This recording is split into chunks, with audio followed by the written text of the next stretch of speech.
Eurofighter collection, the Goodyear FG-1D Corsair and the Grumman F8F2B Bearcat.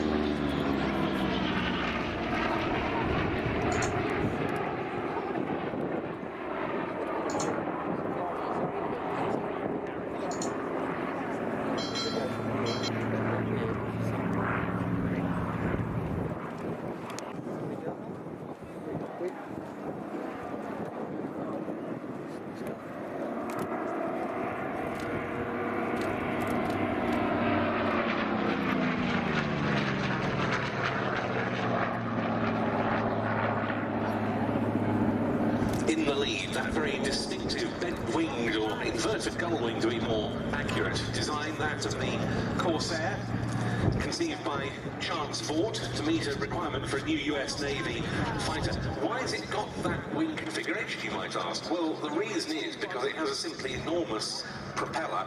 This aircraft with the Pratt & Whitney R2800 double wasp engine of 2,000 horsepower had the most powerful and biggest capacity engine of any fighter when it first appeared during 1940.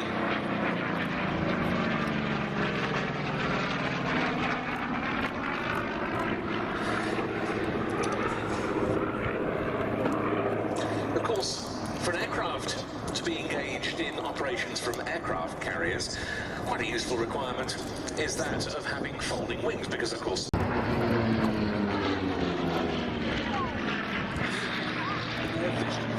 disappear for a few seconds after a carrier launch, and one pilot even said that even a strong, well-conditioned pilot couldn't hold his arms in front of them on a launch, let alone the flight controls. That said, you could get airborne from a carrier in a Bearcat without the need for the catapult shot if the conditions were right. So powerful was it.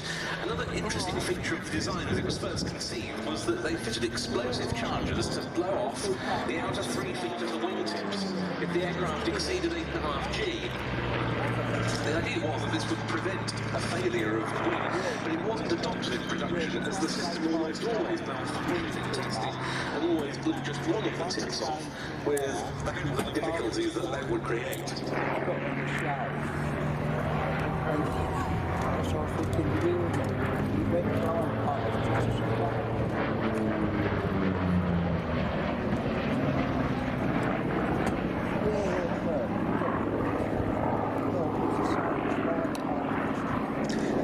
World War II service, the Bearcat, but 24 frontline US Navy squadrons flew them. Pretty rapidly, this Navy demonstration team, the Blue Angels,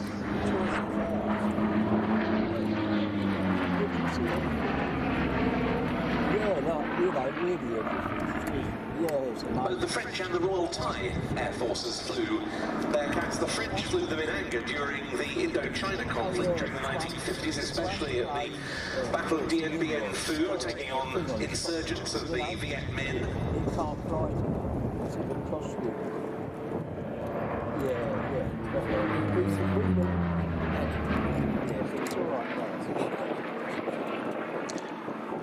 After their active service, many Bearcats have been used as unlimited class air racers in the USA.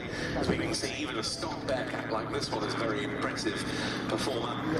Highly modified ones like Rare Bear, to give it its name, which dominated at Reno for many years and once set a new world speed record for piston-engined aircraft, really are quite incredible sights.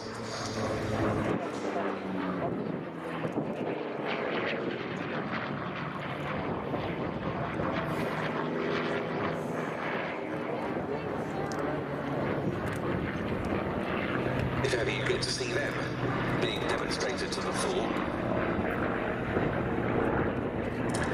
Indeed, just bear in mind when you're watching this aircraft, so fast as it's in this display, and indeed it looks so much quicker than any of the other piston fighters we've seen in today's show, that it's being flown here for display purposes at a relatively conservative cruise power setting.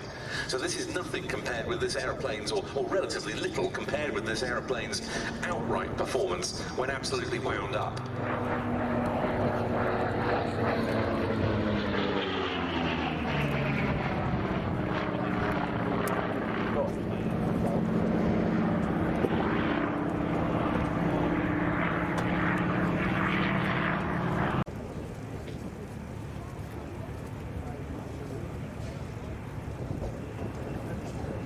In over the threshold comes the Bearcat, which was one of the first aircraft acquired by Stephen Gray in setting up his fleet of historic aeroplanes, which became the Fighter Collection, which always takes such pride of place at Duxford Air Shows.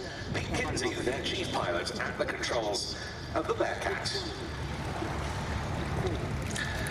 Well, now, before we continue with the rest of the display proper, we've got a departure slot for a number of aeroplanes to get out. We're going to be sticking to the original timing, so we're going to get people on the way in a fairly leisurely fashion before we pick up the programme with our next act at just after 20 minutes past the hour.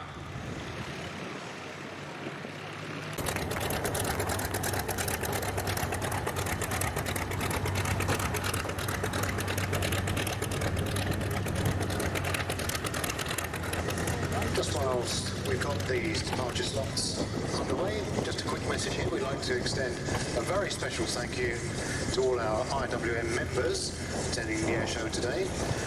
As we are a charity, we depend on our members to enable the stories of those who impact our